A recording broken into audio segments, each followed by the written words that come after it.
bright and early here in New York. But thank you everyone for joining, and good morning, good afternoon, good evening, depending on where you are.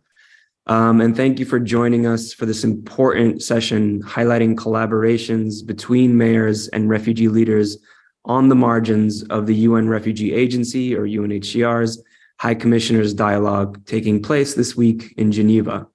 And this year, the High Commissioner's Dialogue focuses on development cooperation, and this session is precisely about local development cooperation between mayors and refugee leaders in cities. My name is Samer Saliba. I am the head of practice at the Mayors Migration Council, a mayor-led coalition that accelerates ambitious global action on migration and displacement. And the MMC is pleased to co-host this event with the Bristol City Council and Mayor Marvin Rees, who's joining us today. For the first time in our world's history, there are over 100 million people displaced from their homes, the majority of them, of course, living in towns and cities, not in camps.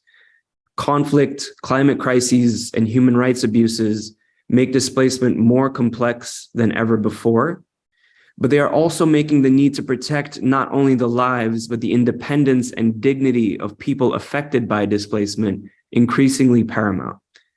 The Mayors Migration Council's Leadership Board of Mayors, two of which are here with us today, in Mayor Rees and Lord Mayor Lukwago of Kampala, thank you for joining us, Lord Mayor, believe that while conflict and climate change are crises, the displacement they cause need not be. Where others might view displaced communities as adversaries, mayors recognize them as assets. And mayors around the world are taking action to create inclusive, safe, and equitable urban societies for all residents. And often they're doing so hand in hand with refugee leaders and refugee-led organizations, or RLOs.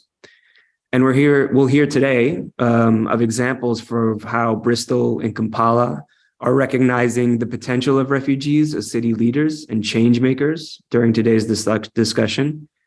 But at the same time, refugees and people affected by displacement are proving their value themselves.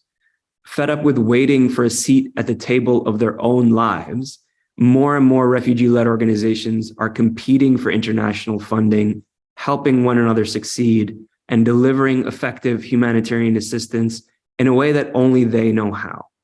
We'll hear directly from several of these leaders today in Sana, Fuad, and Gloria. But while positive examples of city and refugee-led action exist around the world, both city governments and refugee-led organizations often have limited access to the financial resources they need to equitably support their most marginalized residents.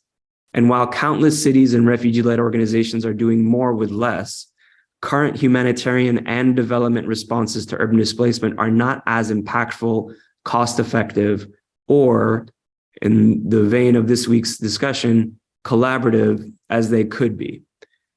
Thankfully, as we'll talk about today, we have strong policies, practices, and research initiatives that are showing a way forward.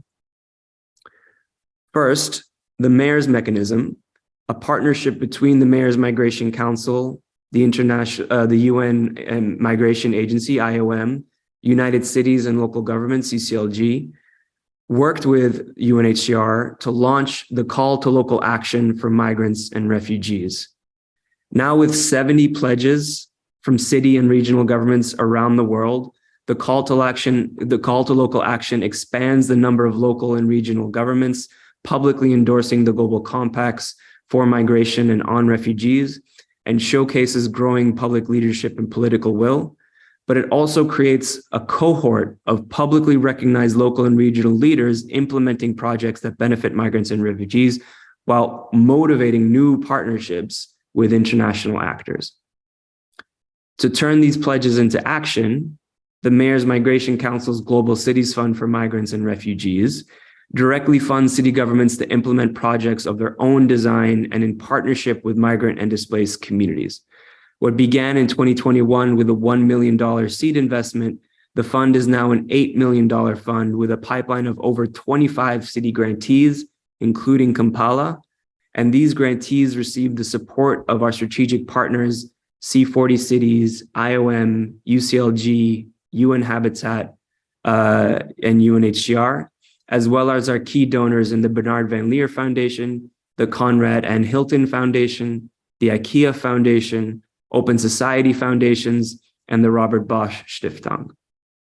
Turning our attention now to refugee-led organizations, we'll hear from Sana about the Resourcing Refugee Leadership Initiative, the first of its kind, and I think probably the most popular among our attendees today,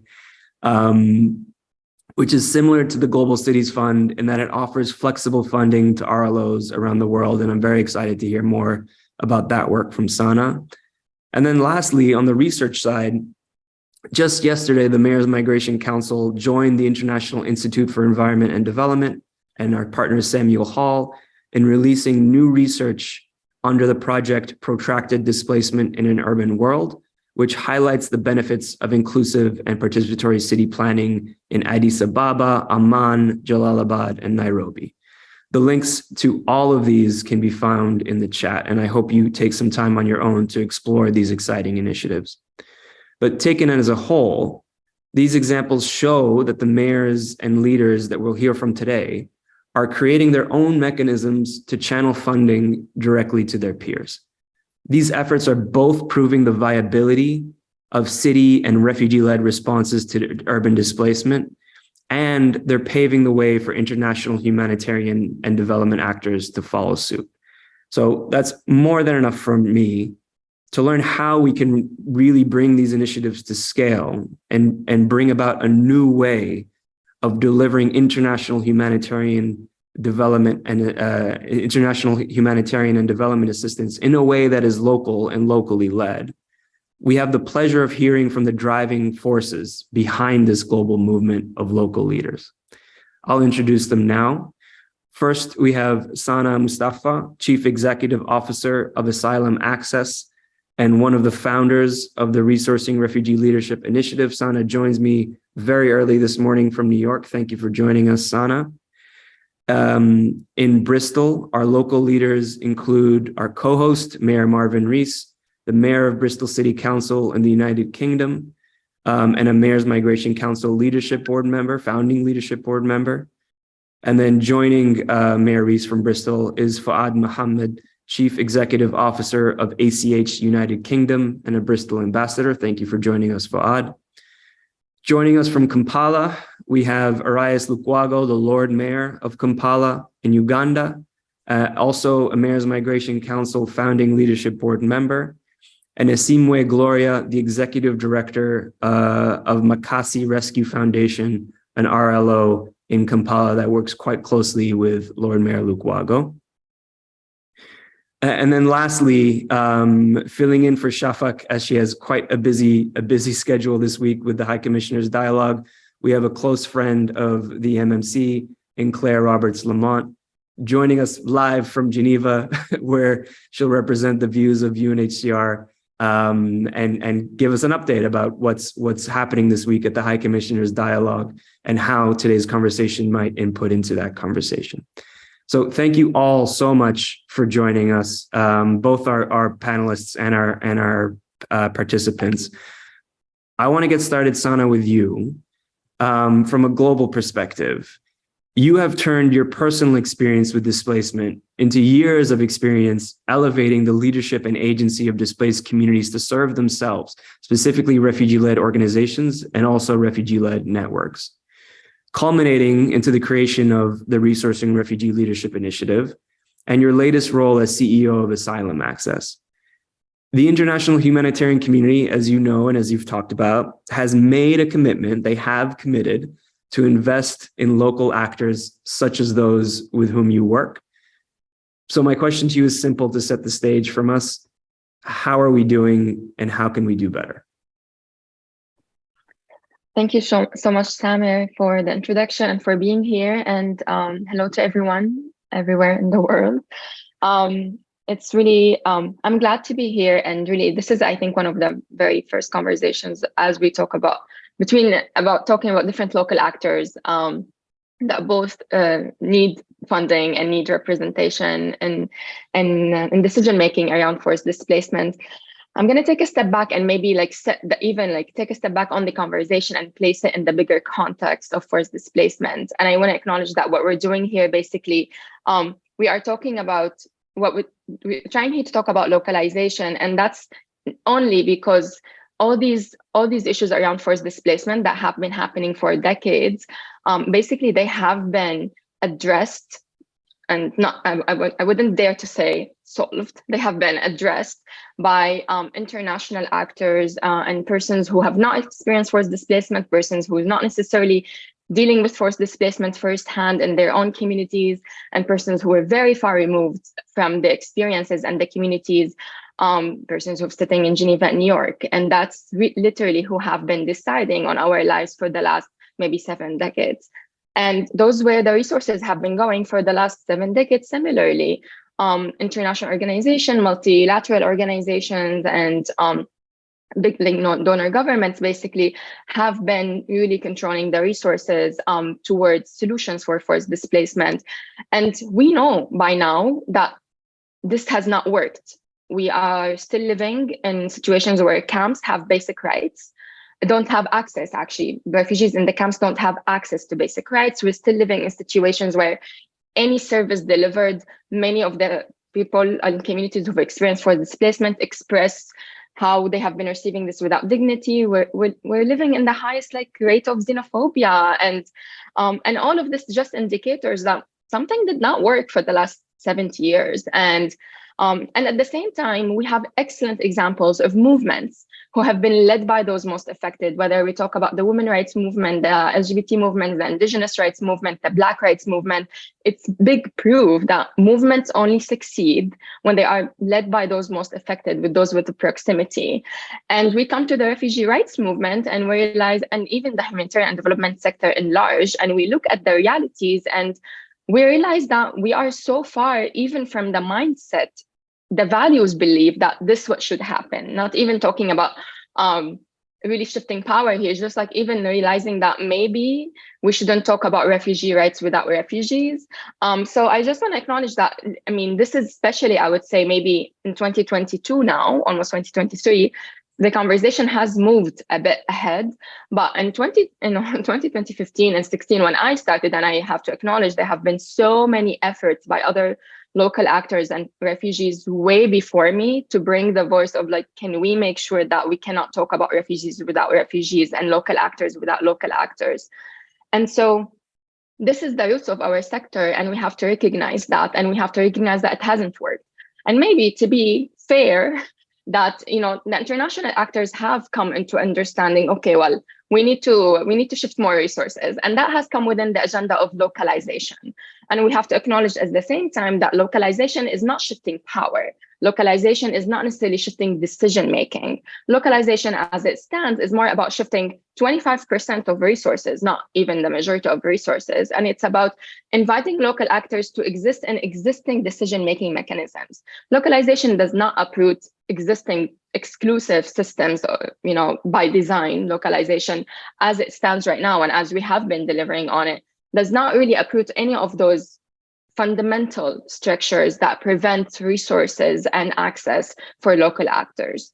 And within that, even if we want to talk just about the numbers, the commitments from the World Humanitarian Summit in 2016 have been to increase funding for local actors, including national governments, up to 25%. And where are we since 2016 on this? I mean, as of 2022, that has increased from 2.8 in 2016 to 3.1. So as of 2022, we were not doing great. And as of now, I don't know how much it would have increased. To be honest, we don't have the recent numbers, but we're still not even close to probably to the half. And I would not even dare to say it's more than that.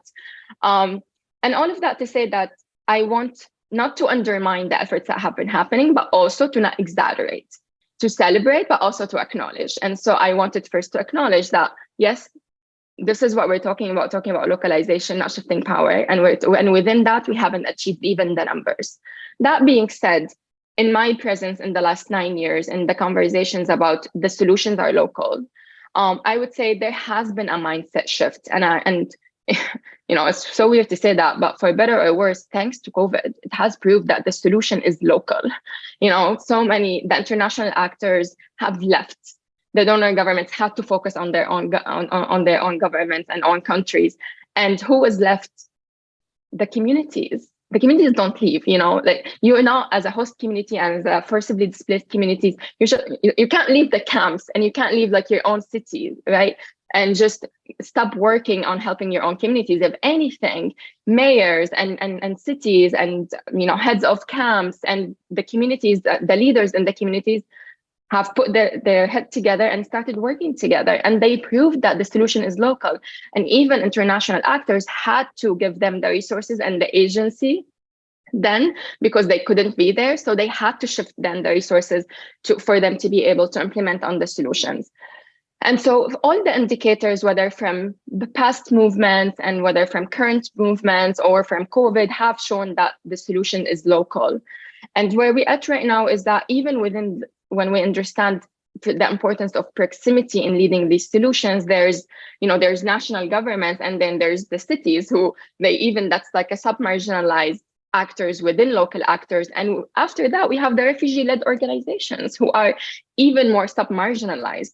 And so we cannot, even when we talk about local actors, we have to recognize the different barriers that all of them face to have access to funding and to really shape the environment of where they at. The barriers that national governments have to receiving funding from donor governments, from Western governments, are different than the cities have their own barriers in receiving funding, even then from national governments. And refugee-led organizations have a huge other set of barriers of even existing legally and to be able to receive funding. So acknowledging those barriers are important, and acknowledging that even within local actors, there are different set of local actors. All of that being said, we have recognized that. You have recognized that. We at the Resourcing Refugee Leadership Initiative have recognized that. And we've created mechanisms, different funding mechanisms that address those barriers that the mayors face, that address the barriers that refugee-led organizations face.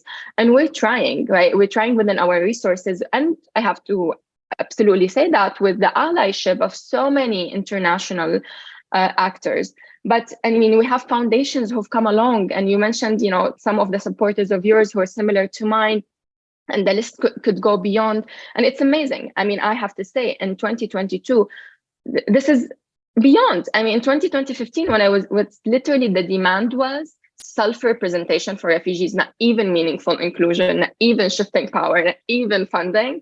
And it was a huge radical request, a conflict of interest to have refugees talking about their own lives.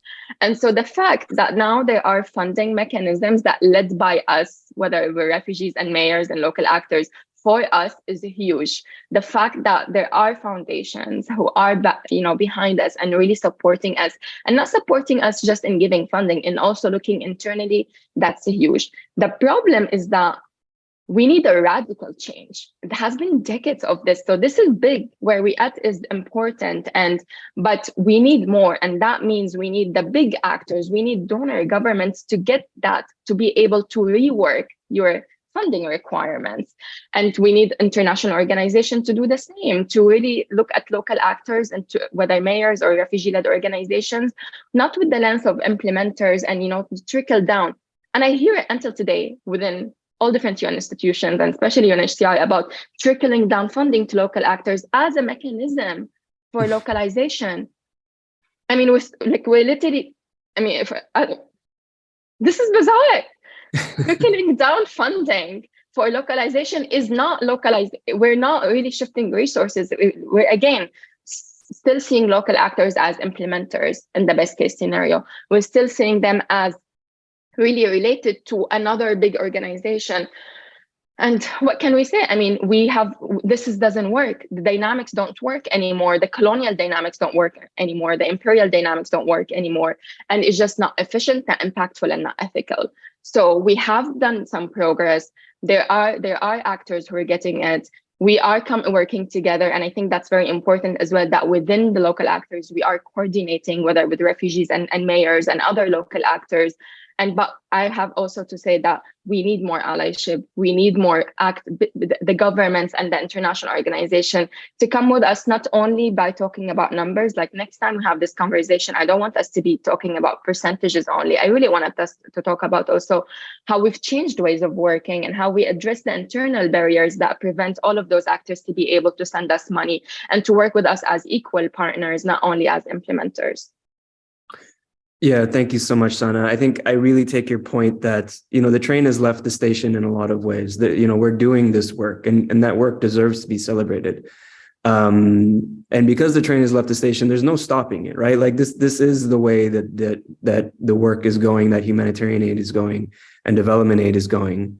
But at the same time, like the bigger shift to make that train go even faster hasn't yet happened yet. I think between the Global Cities Fund and the the Resourcing Refugee-Led Leadership Initiative, between us, are the funding that we've received probably equates to one national response with a camp is being set up, et cetera, right? So there is good work, but we're not reaching yet the levels of systematic change that we need to be reaching. And the fundamental shift also requires a fundamental shift, not only within international policies, but within national policies. And Maryse, I'd like to turn to you now as my co-host for this event. As a leadership board member, that there's just a different way of talking about displacement at the city level than at the national level, especially.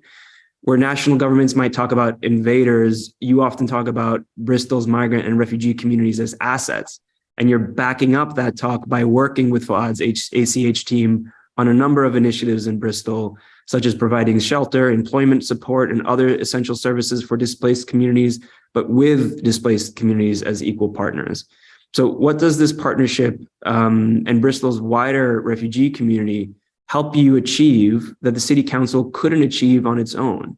And what more do you hope to achieve together in the coming years? And most importantly, I guess, what more support do you need to get there? So yeah, the point you make at the beginning about the whole way we frame the conversation is important. We do talk about assets rather than liabilities or people who come with a whole bunch of needs. And there's actually a former colleague and good friend of mine, Mohammed El Sharif, who came from Sudan, who's come here, started his PhD, taken his master's in public health, is a manager in our community development team. He says, I come here with skills. He was a journalist. I've come here with skills. I want to put them to use. Our challenge as a city and a society is then, how do you create the conditions within which people can transition from people that turn up with needs, but people do turn up with needs, but actually be in a position where they can live lives of dignity, which is good for them and good for us. I think too, the way I've often tried to reframe the way we think about cities is that we only exist because stuff moves and crosses over. Right? Cities sit at the intersection of people movement, goods and services movement, cultural movement, financial movements. We sit in those nodes. So by definition, the moment you stop stuff moving, cities begin to die. We may not see it immediately, but we need stuff to move. And so that I think there's a different conversation. Government talks in terms of borders and walls, and we talk in terms of, okay, well, we know there needs to be order, but we want managed movement, orderly movement, just movement of people around the world, so we can continue to access the world's resources. And human capital, human talent is an asset, is a resource we need to be able to access. Now, where people like Fuad and Ashley Community Housing become important is that local government alone cannot do this. We cannot just provide some services that help people with their transition. Local government is a collective act. It's not local government, it's city governance, the collection of institutions. And so Ashley Community Housing, and Fuad will say more, it is about delivering housing and the right kind of housing support, but it's access to employment, it's partnership with big employers in the cities, it's supporting people who come here who want to start businesses, start their entrepreneurial journey, to release that talent into the city. That's really important now as well, because certainly in the UK, local government has been hollowed out. There has been an absence of national government funding over the years, so that capacity to do that facilitation has been undermined. And dare I say, we are working in a context where our national government is doing its best through Brexit and whatever else, to create a hostile environment. So they create an environment that makes it less possible for us as local government to be successful. That doesn't mean we're going to stop trying, but I just think it means that we are kind of sailing against the headwind, as it were. So those local partnerships are essential. Great, thank you, Marvin. I think that local partnerships is, it's you're both at the local level, and I like this idea of city governance. And I think that, I heard this quote recently from somebody at New York State Department of State who said, the national government deals with migration policies. We at the local level deal with migrant policies. You're focused about the border regimes, as you said. We're more focused on the people who are actually crossing those borders, coming into our cities, coming into our state, and the need to provide for their needs and elevate their agency.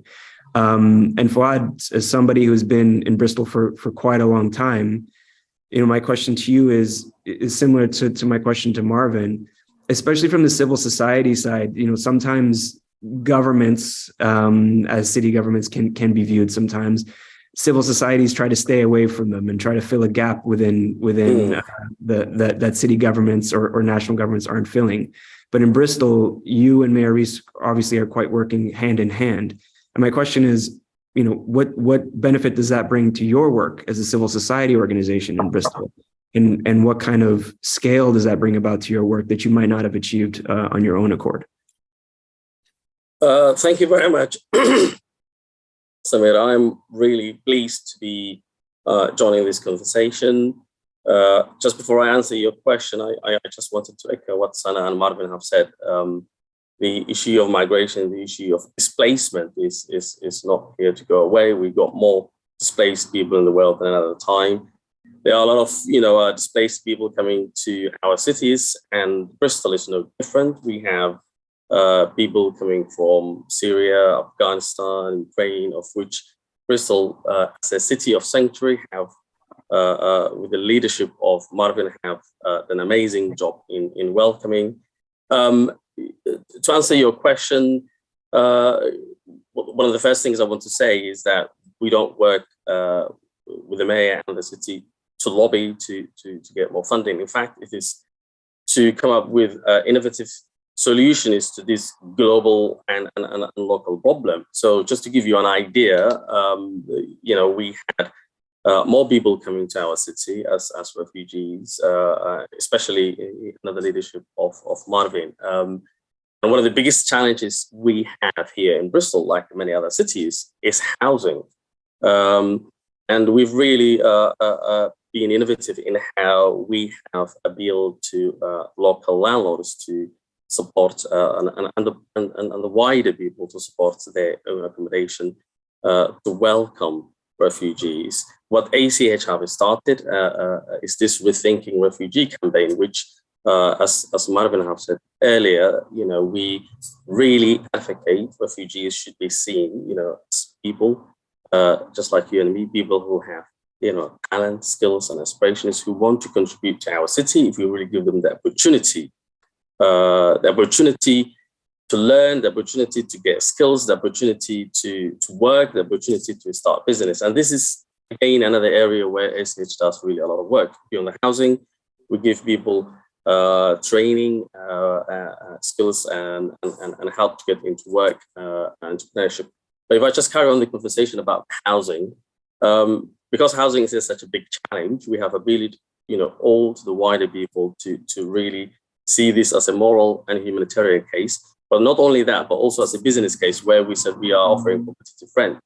And I'm really glad to say both the council as well as ACH have secured not enough housing, but plenty of housing to secure all the people. There's a lot of people that have come through the Syrian settlement program in Bristol, which have been extremely successful in terms of rehousing. What I really like to add with that is that we also work with the council in a sense that where ACH is actually leading to bring new monies into our city. We have led a program with Bristol City Council to a change makers project, of which we brought money to the city to make a change in how we work with employers, how the sector works with employers. This is an area where I know Marvin is very passionate about. As we all know, one of the biggest challenges we face since we left Europe is workforce. In the UK, it's estimated that we have anything between 1 million to 1 million workforce missing. And one of the things we advocate again, as partners with the council, is to see the people who are coming into our cities a solution to our, to this problem. And a lot of these people, as Mohammed Al-Sharif, the example Marvin have used, as myself, are people with skills. And we have been working with employers to see that. And actually, when you have a local council, which is very supportive, it makes all the difference in facilitating conversations, in hosting conversations, in leading conversations. It's very difficult if you are, an organization working on your own to lead these conversations. I'll just conclude by saying it is very critical that both organizations, especially refugee-led organizations, are seen as part of the solution, are seen as the solution, but they cannot do it alone. And working with local governments and people like Marvin and other mayors, as I'm sure our colleagues from Kampala will say, do play very important part. Thanks, Samir. Thanks, Fuad. And let me stay with our pairing from Bristol for a second. Because you talked a lot about, yes, you have an enabling environment in Bristol, Fuad, but you're both, let's say, have a less than enabling environment within the UK. And there's a question from a chat about, the point of arrival within the UK and where you meet people who are finding refuge or looking for opportunity within Bristol. Obviously, they first have to cross the border into the UK. So I'm just curious, just very quickly, if you have any big lessons about working in a less than enabling national policy environment and how you can navigate that at a local level. Is that for me or Fuad, do you think? I think whoever wants to take that first. Yeah. I can say something, but do you want to go first, Fuad? Yeah, you're quite right. Again, it goes back to the advocacy work that we do. I mean, we do work very closely with the Home Office, and we are always making case in sharing some of the amazing examples of the whole notion that refugees are burdened is based on the concept that, we don't see the talent and skills that they bring to our country.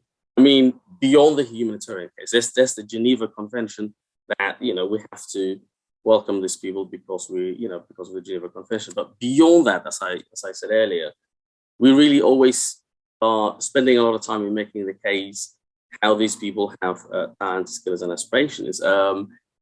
And just to make the point, Samir, the current policies of UK government have not been successful. And we just look at how the numbers have gone up ever since that,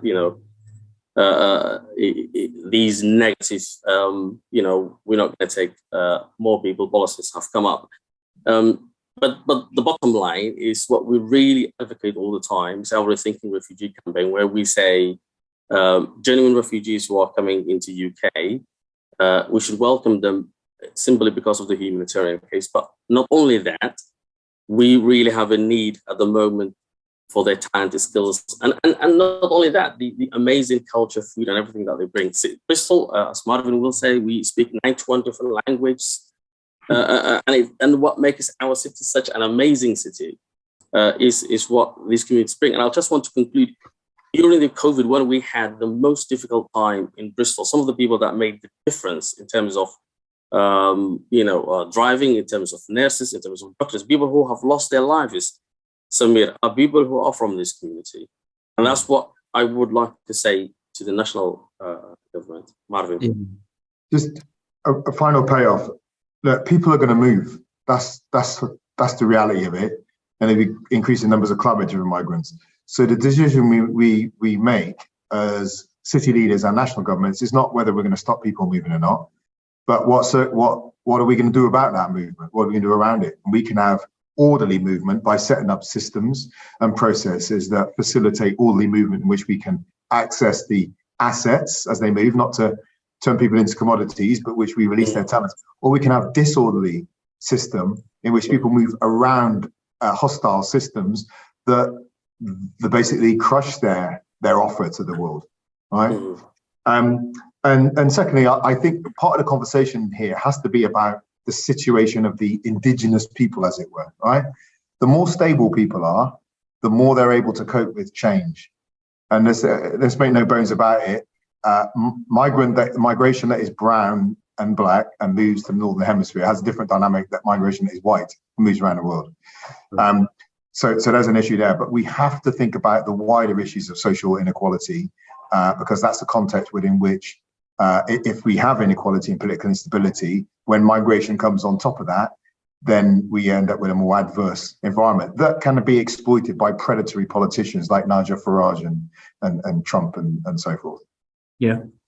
Well, thank you both so much for those comments. I think, you talked a lot about housing, and housing is obviously not just a displacement issue. It's something that's tied to social inequalities. You're talking about, Mayor Rees, and by addressing something like that at a city level, and I really believe housing is something that only city governments can do because you're managing your housing stock, you're managing the market, et cetera, but then you have civil society partners filling it in. That's how you achieve that stability that you're talking about, but it's also how you make those kinds of programs, such as housing programs, more inclusive of those who need those services most and who are most unequal, which often, unfortunately, is the case for migrants and refugees. Mayor Rees, we'll come back to you in a bit, but now I'd like to board us all on a plane to Kampala, where we have Lord Mayor Lukwago, founding leadership board mayor of the Mayor's Migration Council, and Gloria Simwe of the Makasi Rescue Foundation joining us. Thank you both so much for being here. Mayor Lukwago, I'd like to start with you. You have a unique relationship with Makasi Rescue Foundation and with Gloria as an implementing partner of Kampala's Global Cities Fund project, which provides cash assistance, education, and entrepreneurship support to refugees and to marginalized Ugandans. The Kampala-Makasi partnership is the first of its kind in Kampala.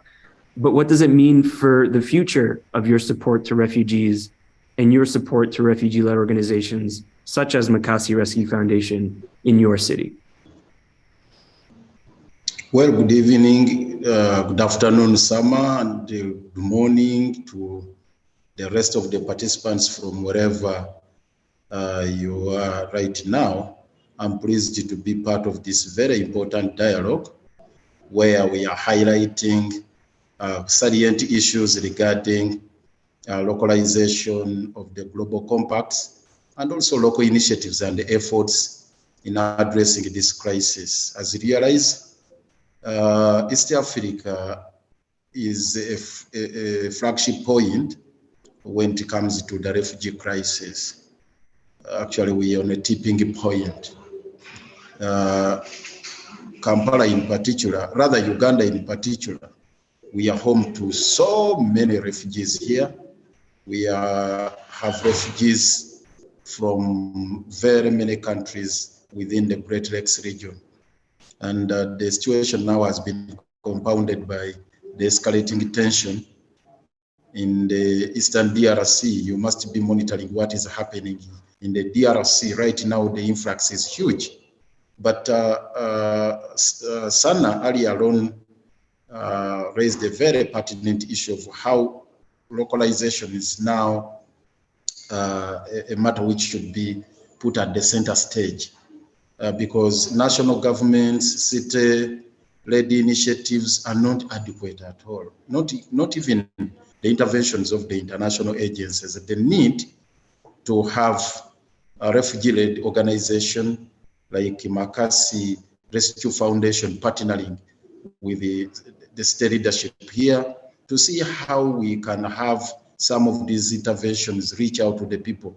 That is the essence of localization. Otherwise, it will be a mirage for us to talk about, or a fantasy for that matter, for us to talk about localization without involving refugee-led organizations like Makasi Rescue Foundations. And they have done an amazing job for us in implementing the global facility for refugees, the global fund rather, for refugees and migrants. Yes, we are beneficiaries, but rolling out a mechanism for implementation was really difficult, I must admit.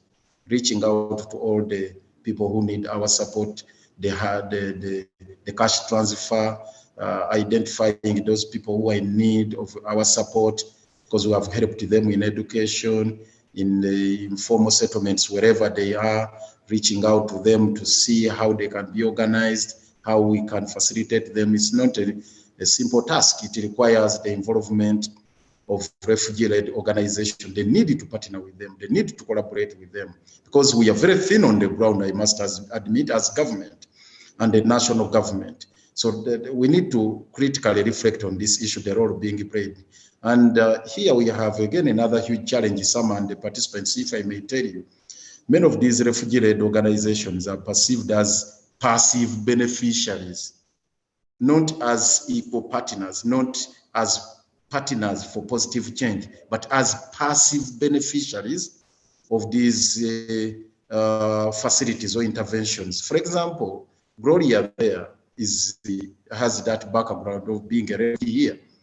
So the local communities, the governments may treat her as a refugee, yet she can play a critical role in ensuring that we make positive change to the lives of the refugees here. Kampala, Uganda, like I said, I host so many refugees. Actually, those who are registered right close to 1.5 million, but then it's much bigger than that. And it's ever growing by the day. And in Kampala alone, we have over 120,000. And the policy, which is open door policy towards the refugee influx here in Uganda, has not been in a way structured in such a way that those who are received here, we have a mechanism of having them integrated within the communities. It's not there. And over the time, it has become obvious to all of us that the system of putting refugees in the camps is not tenable at all. It's not sustainable. Some and participants there, I highly implore you, a stronger call should come out from the Mayors Migration Council, from the international community, that this practice of herding refugees into camps is not sustainable. It's not. The conditions are terrible. They are horrible. They are not sustainable at all. And in the end, these refugees run away and they come to the cities where there are some relative good amenities and whatnot. And this is where now the Makasis and others come in to help us address this.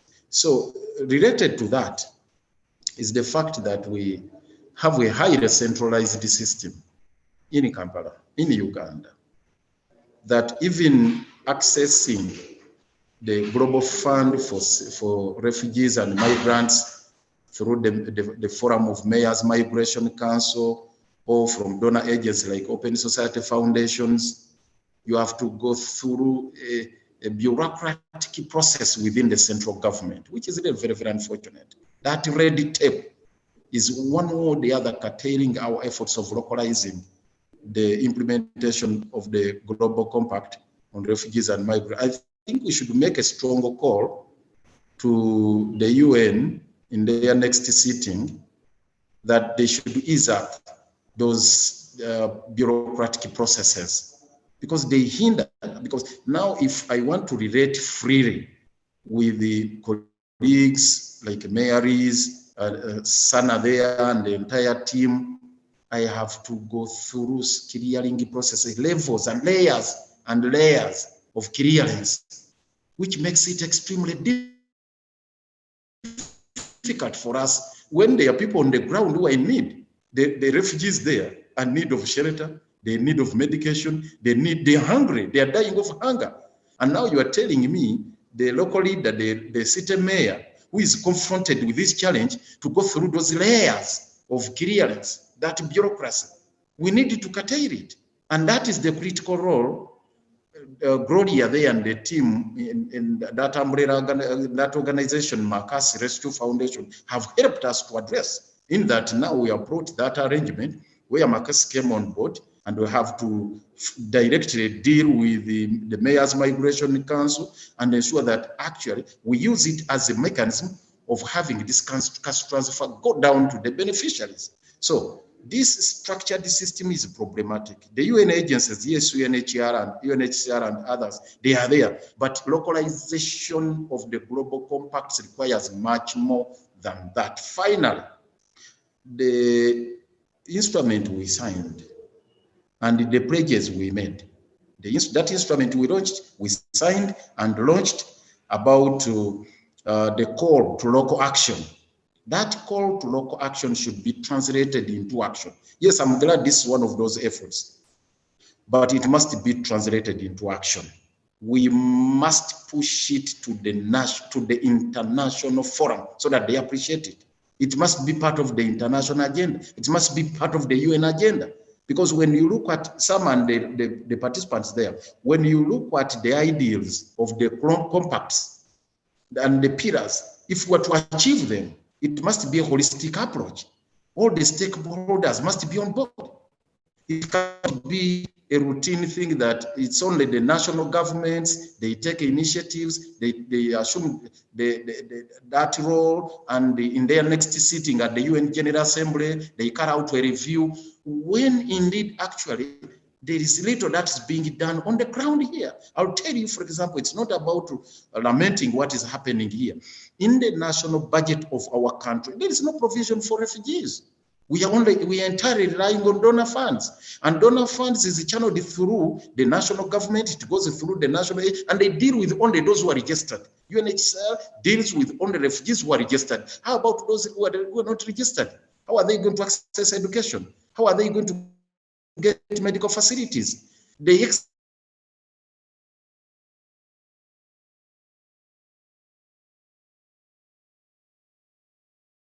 I think the connection was holding on by a thread, but it's since dropped. So let's while we wait, for, which is a shame, because those are very quite powerful remarks from Lord Mayor Lukwago, especially in talking about the work that you're doing, Gloria, in Kampala. And the Lord Mayor mentioned how the city government is thin on the ground. Lord Mayor, welcome back. We'll turn to you in just a second. Hopefully your connection is stable. But Gloria, the Lord Mayor mentioned that they're thin on the ground in terms of their ability to implement for what is a fast-growing population. Obviously, they're deep in commitment to the refugee communities. But for the Makasi Rescue Foundation, you're actually quite deep, right? You may not be able to go as wide as Kampala Capital City Authority, but you can go quite deep into the communities that you serve. And so I wonder if you could talk a little bit, as a small but mighty refugee-led organization in Kampala, how has your work through the Global Cities Fund for Migrants and Refugees and your partnership with Kampala maybe changed your ability to deliver programs and reach even more of your community? And what advice, we have many refugee leaders around the world joining us today. What advice do you have for them in their own work as they continue to navigate the treacherous waters of localization and trying to get a seat at the table that should have been theirs to begin with? Yeah, thank you very much, Sama. Hello to everyone. I would like to thank the Mayor's Migration Council and the Bristol City Council for having me here today. At Makasi Rescue Foundation, our major focus is to ensure that we serve our community and improve their access to livelihood, also education and psychosocial support, and also ensure that our beneficiaries, who are the refugees, the asylum seekers, and all the other migrants, are able to speak the formal language, which is English in Uganda, by offering adult literacy. So with the technical support that we've been able to get from the Global Cities Fund, which is a fund that was supported us to implement the Kampala for All project, where we are partnering with the Lord Mayor and the KCCA, which is the Kampala Capital City Authority, we have been able to not only get reach into our community, but also to provide durable and sustainable solution. This is because we used to only train and give our clients certificates after the trainings in the vocational skills that we offer in our institution. But this time around, we've been able to give them not only the trainings, but also a startup grants so that they can be able to achieve the dream of starting up their own businesses, because the skills they get is for self-employment. And so we've been helping ourselves with the Lord Mayor, and this has given us legitimacy, and we have also been able to serve the impact of the city government to be able to be felt within our communities. I'll also talk about during the COVID-19, we realized that the country was in lockdown. There are so many schools that were, all schools were closed, and refugees lost jobs that they actually didn't even have, where they were paid little. They also lost the businesses and actually consumed all their capitals that they had. But with this grant, we've been able to support 400 households to have cash assistance and support them in their basic needs. We've been also able to support parents to take their children to schools, and these are 52 students who have been able to access education.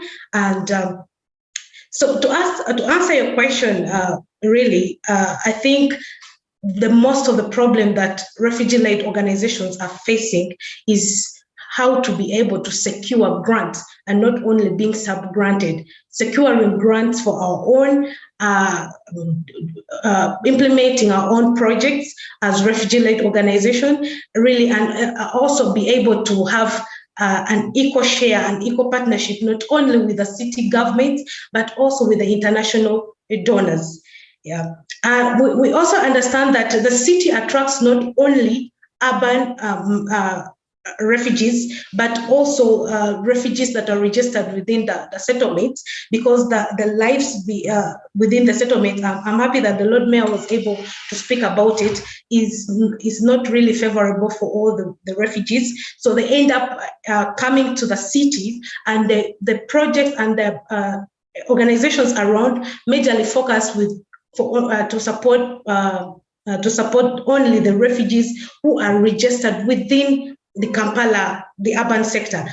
For living outside, the ones who are within the city but are registered in the settlements. So this project has been able to help us answer all these unique needs within the communities.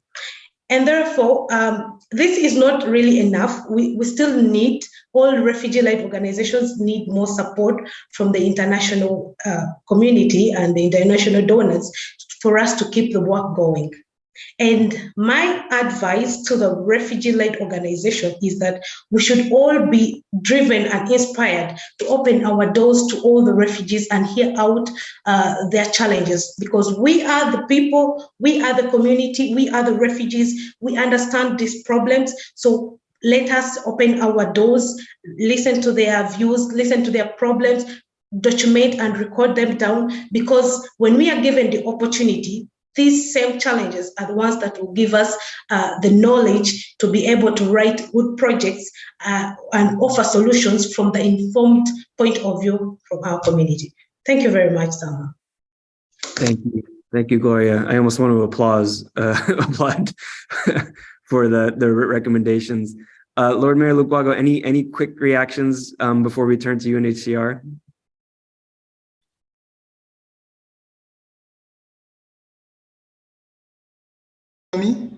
Can you hear me? Yes, we can hear you.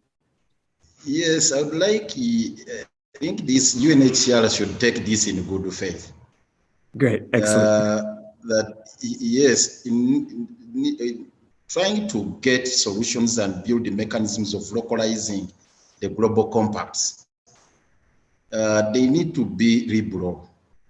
They need to be liberal in the sense that we may not have all these structured mechanisms they are providing for in their own instruments in dealing with this particular issue.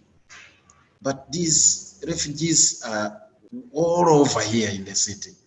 And it's difficult for international agencies like UNHCR to handle the magnitude of the problem we were talking about, together with the city governments and the national governments, and therefore the need to recognize the role of refugee-led organizations. In my country here, they are playing a very peripheral role. We have a dozen of them here, but they are not so much recognized by UNHCR. They are not so much recognized by the national government. Actually, if anything, we used to get this basket funding, DGF, Democratic Governance Facility. Now it's winding up. Civil society is going to now suffer, including Makasi Rescue Foundations and others, and a couple of others. I don't know, the UNHCR, yes, can remain, and a couple of other UN agencies, but all civil society, local civil society organizations that have been benefiting from that basket fund are now going to die out. They are going to die away because that fund has been banned in this country. And that is dangerous. It's extremely dangerous. Who is going to suffer? Largely these refugees, the internally displaced people, the migrants. And finally, the issue of xenophobia. Sana talked about it. But too much lip service is being given here. Yes, IOM is around here, and there are regulations that have been made and a couple of other things. But some and the participants there, we still have a very, very, very big challenge. There is little information that trickles down to the common man about the ideals of the Global Compact on migrants. Migrants in my country and those who have migrated to the Middle East, they are still being treated as if they are foreigners. I'll tell you one thing. I'm sorry to be elaborate a bit. Last night, here, there were some celebrations about Morocco defeating Spain in World Cup.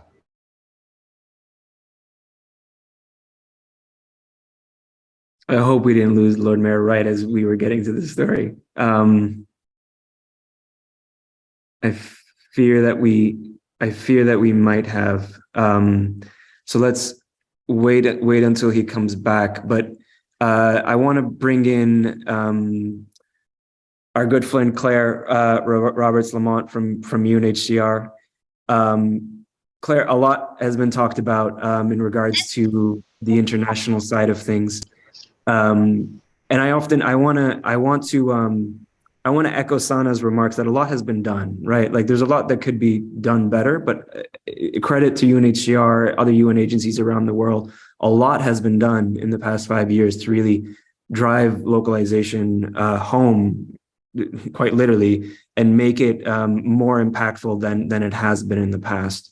So I wonder if you could just please, from your own perspective, and with so many key humanitarian and development stakeholders meeting this week in Geneva to discuss the collaboration at a global level, but also at a local level during this High Commissioner's dialogue happening this week, what are some ideas that you have about UNHCR could make in supporting city and refugee leaders in a collaborative, localized, development-focused response to global displacement? Especially in the lead up, obviously, to next year's 2023 Global Refugee Forum, which will really bring together the world's leaders to discuss displacement around the world. Thank you, Samar. And I was also very sorry that Mayor Lukwago got cut off. I was waiting for the punchline of what happened when Morocco won, because I was in central London when Morocco won, and it was the celebrations were extraordinary. I didn't know so many Moroccans were in London, but they all gathered, and it was a fantastic celebration.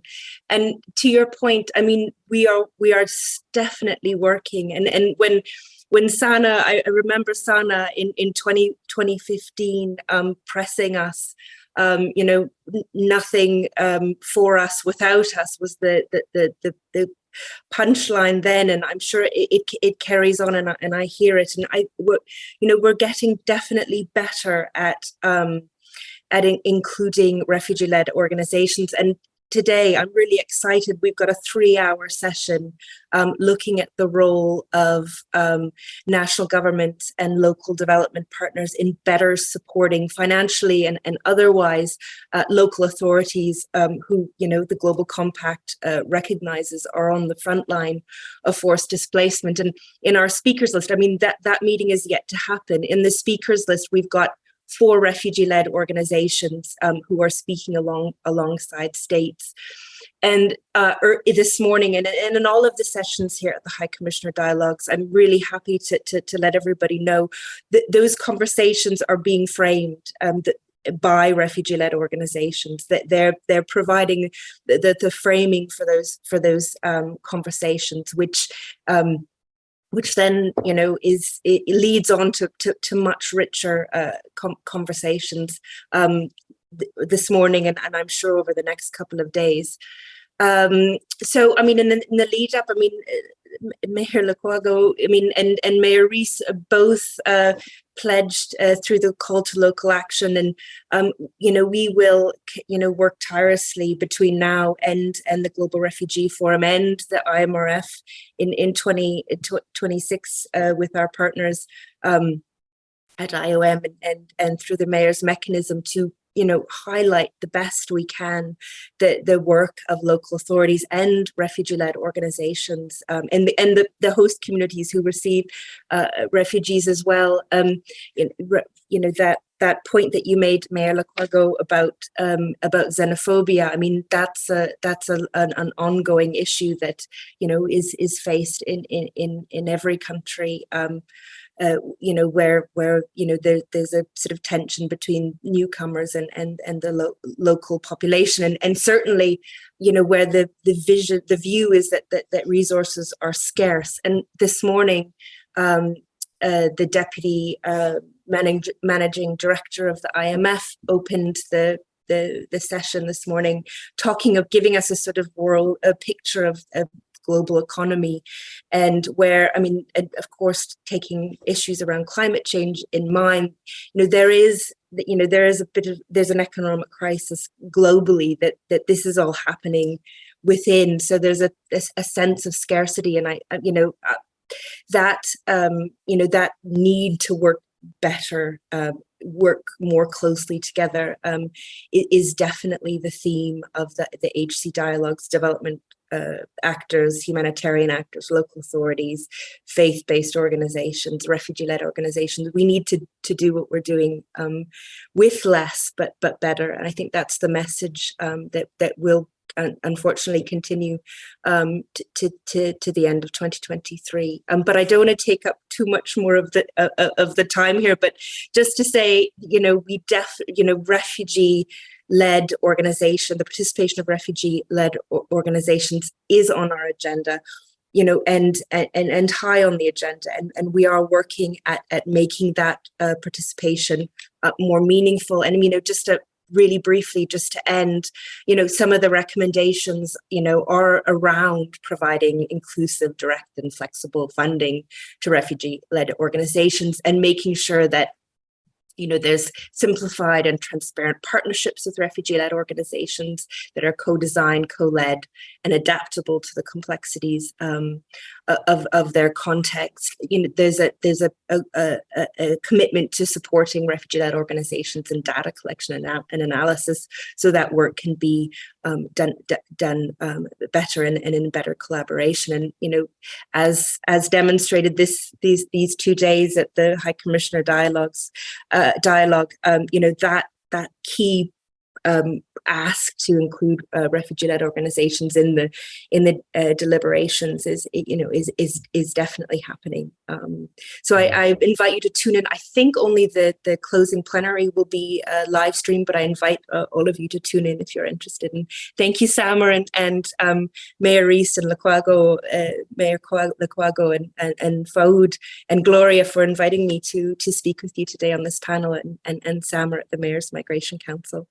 Over. No, thank you, Claire, for joining us. I mean, again, like nobody can say that UNHCR doesn't show up for these conversations, and indeed you're doing so today and taking action. I think it's so important, and obviously there's a lot more work to do, but your partnership is so important and so valued across the board. I can speak only, of course, from the Mayor's Migration Council, where you've been a huge ally of our work, but also the Global Cities Fund for Migrants and Refugees, where UNHCR is a strategic partner. And just, I think both through the Global Cities Fund and through resourcing Refugee Leadership Initiative and the RLO to RLO Fund, yes, there is a scarcity of funding, but I think both of those initiatives prove that it's not a lot of money that's going to city governments and RLOs, but local actors are super effective at utilizing and maximizing the money that does get into their hands to go directly to those who most need it, to apply it in ways that are innovative and within the existing systems that RLOs have and city governments have, and also can use it to turn to more sustainable interventions that are institutionalized within city governments or institutionalized within the governance structures of RLOs, so that they endure, as Sana was saying, endure within these organizations that are in these cities to stay and for the long haul. So unfortunately, we're coming to a close. And Claire, you talked about the pledges that Mayor Rees and Mayor Lukwago have made to implement the global compacts. And I just want to turn to, there'll be a few minutes for final remarks from Sana, but Mayor Rees, I want to turn to you, as you often talk about, and sorry to keep stealing your words. I feel like every time I speak to you, I get inspired with frames that are just so important to this topic. But you often talk about the importance of not just making an ask, but making an offer. So quite simply, what's Bristol's offer to amplify the leadership of Bristol's displaced community in the next year? And what's your ask to the international and the national community to help you achieve that offer? Yeah, we do like the framework of offering an ask rather than everyone turning up and making asks of everyone. Because if we're all making an offer, we get something bigger. So we will engage. Our offer is to make sure that we have a regular rhythm of engagement with our refugee and migrant community and support organizations in Bristol, and to make sure that we are not only using those voices locally to shape the way we run the city, but we'll elevate those voices into the Mayor's Migration Council and make them available to other networks and into platforms as well, just like we have with PHAP today. But our ask, and I don't like making it about money, I want to talk about resource. It takes time to invest to create those spaces. And it's something that national governments don't always recognize. To build relationships of trust, to outreach, just to organize the space for people to come together, it takes time and resource. And for myself and other mayors, to have those platforms that would benefit from hearing from the voices of our migrant communities in those platforms, please think about how you invest in us and support us to be able to create the space, to create the channels for those voices to be heard. And it is absolutely essential, and it's a great piece of work by the MMC, that this is a global platform, but it's hearing the voices and elevating the voices of people who are on the front line of being moved around the world. Excellent. Thank you so much, Mayor Rees. Mayor Lukwago, how's your connection? Can we turn to you? I'm curious if you have any pledges that you can make in the next year to continue, as Mayor Rees is doing, to elevate the voices of refugee leaders within Kampala and to work more closely with the dozens of refugee-led organizations within Kampala, such as Makasi Rescue Foundation. Like it has been our position, we have an open door policy towards refugees and migrants here, and we assure them of our protection, our support. All our health facilities and education facilities are open to them. We do not insist on national identifications before you get medical attention and so on and so forth. And on the question of xenophobia, we are still struggling. It's a very, very big task. We shall need your support because there is this trend we have now in the Middle East, where many of our boys and girls who are in thousands, who have gone to hundreds of thousands, who have gone to the Middle East in search of green pastures, being persecuted, being brutalized, being dehumanized, and the message come back home here is of retribution, revenge, and it is threatening our relations with the Middle East. It's threatening our relations with those other recipient countries. I think that message should be taken seriously and it's making our work extremely difficult, and the reason we call for the intervention of our partners. But also, finally, the commitment to continue collaborating with the refugee-led organization. We need on board not only Marcus Rescue Foundation, but a couple of others.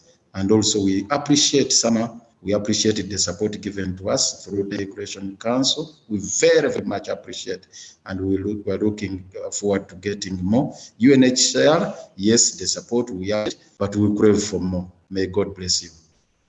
Thank you, Mayor Lukwago. Thank you, Mayor Reese. I have to say, it makes coming to work so much easier to work under the leadership of mayors such as yourself on our leadership board for the Mayor's Migration Council.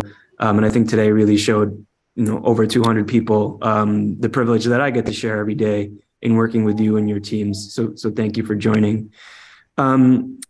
Sana, I'll turn to you last. I really think we put you first because we knew you would set the tone for the entire discussion, and indeed you did. And indeed, your remarks were constantly referred to in everybody's intervention. Yes, thank you.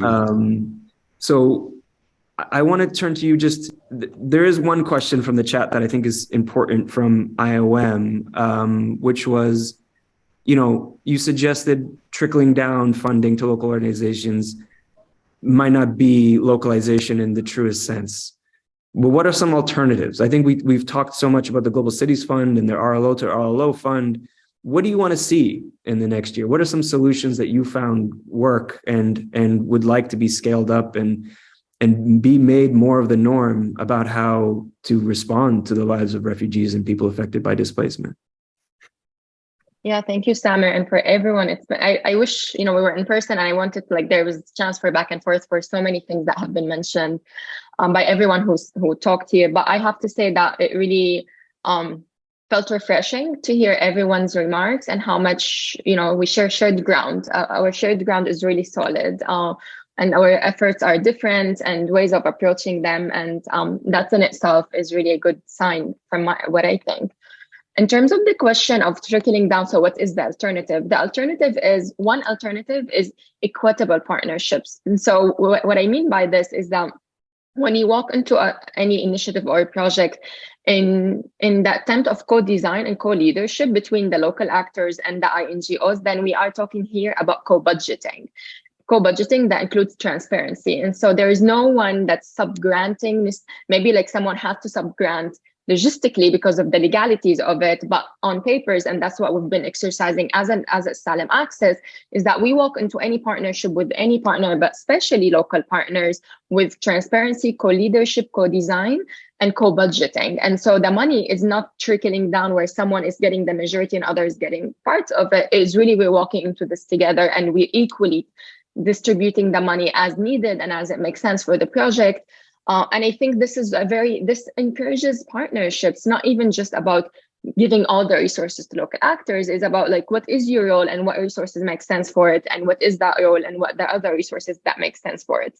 So that's one model of equitable partnerships that could be approached. And we have to acknowledge that this model requires co-leadership and co-design, and that's something that is really not very much exercised yet in our sector. I'll put in the chat link for Equitable Partnership Guidelines, which is the toolkit that we have designed out of experiences of how could NGOs and international actors equitably engage with local actors in a way that shifts powers and resources.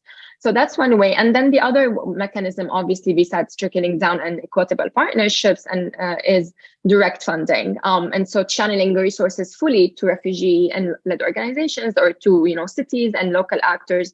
And now there are different mechanisms, and there are intermediaries, right? Some of them led by refugees, like our intermediary, but there are other intermediaries that led by a mix of host community and refugee-led organizations.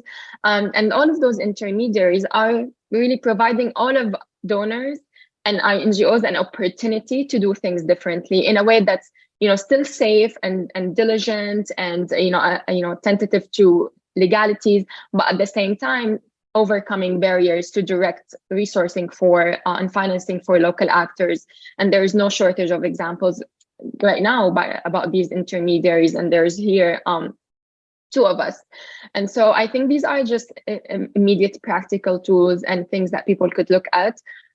And in general, I think I want to leave us with acknowledgement that yes, we have, it's amazing where we are right now, but we do need more of this alignment and this collaboration and these conversations. And I think it's an invitation for those who haven't yet gotten on this wave, is that it's an opportunity. If we look down the line, this is when history is being made, and I think this is an opportunity for everyone to think about which side of history they want to be at in 20 years down the line.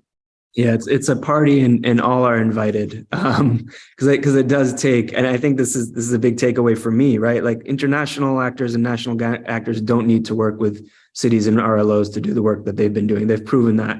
But we at a local level do want to work with international and national actors to continue the work that we're doing, right? So it may be one directional for now, but hopefully it's not in the future. And it's really about this shifting of power and resources. And if donors don't know how to do that yet, then look to the Global Cities Fund, look to the Resourcing Refugee Leadership Initiative, because we're proving it, right? What we're doing is not the solution. What we're doing is lighting the way to the bigger systematic change that needs to happen. For the Global Cities Fund, we never grant to cities twice, because what we want is for cities to prove what we call their fiscal feasibility in order to continue the work themselves and to receive direct funding from our donors. And I'm very thankful in the case of Barranquilla in Colombia, for example, the Hilton Foundation is continuing directly to grant to a graduate city there in Barranquilla. In Gloria, you didn't mention this, but Gloria thankfully received a bigger grant from the Hilton Foundation as well, to continue her work in partnership with Kampala Capital City Authority. And as Mayor Reese said, it's not just about money. Partnership is a resource. Partnership is a resource that is too often relegated to international partners sharing it amongst themselves. But Sana really shared this resource about equitable partnerships and how that partnership as a resource can trickle down to the local actors. So here we are. I am so energized, and it's not even 7:30 in the morning here in New York. But that's just how inspiring this conversation has been. I want to thank our panelists for being here and for making your asks and your offers. On our side, I think we've all made our offers to show the way of how this work can be done. Our ask is, how do we bring it to scale? How do we make the Global Cities Fund a $50 million fund? How do we make the RLI a $50 million fund? I don't know if you want that yet, Sana, or if you're equipped to do that. You do? Okay, great.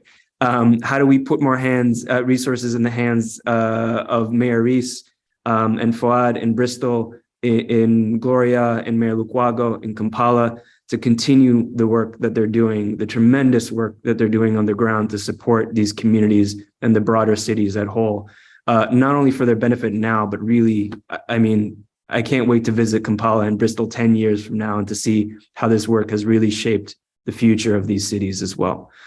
We've been sharing resources online in the chat. This will be, if you've registered, you'll receive a recording to this link, as well as some other resources that you can follow up on. Please do watch this space. This is just the beginning, I promise you that. And we'll continue to shift this broader industry to be more localized, putting more resources and more power in the hands of city governments and their refugee-led partner organizations. Thank you so much for joining. I wish you all a safe and healthy rest of your day and rest of your week. Take care.